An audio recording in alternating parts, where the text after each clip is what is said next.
Bəlkə bunu alar. Hadi elə bu da qaynanam xoşuna gəlib düş qabağıma bəs alışverişi. Gəlin məni gətireyim sana. Böyük endirim var. Alışveriş eləyəcək buradan gəlinə. Görüb gəlin məni alacaq. Qaynanamla bugün ev əşyaları ruleti oynayacağıq. Kimin seçdiyi əşya daha xoş olsa onu götürəcəyik. Valla ben bunu seçmişəm. Ürəyim var üstündə o qədər şirinlik. Kalpər onu seçmişsən. Gəlin o 2 qurtum tutur. Qaynanam ki 4-5 qurtum tutur. Ben bunu seçmişəm. O nədir? Çıxılıb uşaq olacaq. Qayta qoy yerinə. Gəlin ben bunları seçmişəm. Bax görün nə gözəldir. 499 manatdan 179 manata düşürdü. Mənim seçdiyim xala 1500 manatdan 500 manata düşür. Daha sərf eləyir. Həm də ki indi belə autentik şeylər moddur. Daha söhbətçisi nədir? O nədir? Loro dilində deyilən başa düşürlər. İndi bu nədir bu qablar belə? Bu Abırçı bırak. Uşaq əciklərini oxuyub.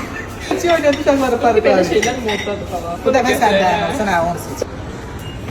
Xala bu çox şirin. Rəngi də çox qəşəngdir. Amma balacadır, o bizə görə deyil. Bax, ikilər qazanmaq lazımdır. Qaynanəni, gələni, gedəni çox da, beni iki qazan lazımdır. Mən bu rəngi çox bəyəndim. Necə, endirimdədir hər şey, alacaq. Yəni, bir gün alırsan, bunu axtarmaq var, bunun hesabı var da, bilirsən. Almışsan kişi də bir şey. Sarı. Hadi dedi, sarıdan iki. Ben de bunu seçmişim, gəlin. Qışda isti saxlayır, yayda da sərin saxlayır. Aç baxım, qalın qəşək sağ ol, gəlmişsin ağ olsun. Həqiqi qəşək şeymiş abi. Yeni ildə gəlir, istədik qaynanamla bir-birimizə hədiyyə alaq. Xala, mən sənə fen almışam. Eşitdin feni partlayıb? Həqiqətən partlayıb. İki qızlar xəmizət qatma bilirəm də. Yoğurmur ki, dırnaqları pozular. Mən də sən mənə hədiyyə eləyirəm, alıram. Alışverişimizi elədiyin də gedirik yeyişməyə. Siz də Emsanda olan möhtəşəm cimə endirimlərini qaçırmayın. 90%-ə qədər endirimlər var. Hələlik.